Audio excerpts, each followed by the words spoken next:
নমস্কার বন্ধুরা। আজকে আমি আমাদের মাঠের কিছু দৃশ্য আপনাদেরকে দেখাবো। এগুলো হচ্ছে তিল গাছ। আর এইদিকে যতটা আপনি দেখতে পাচ্ছেন, যত দূর দৃশ্য যাচ্ছে সব বাদাম গাছ।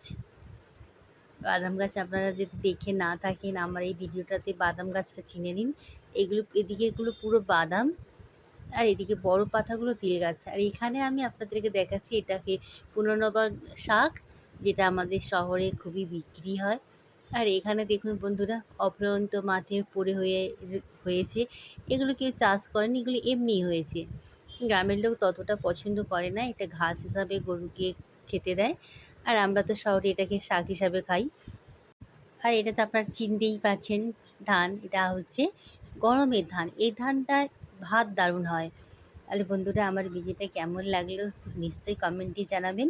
ভালো থাকবেন। ভিডিওগুলো দেখার জন্য ধন্যবাদ। নমস্কার।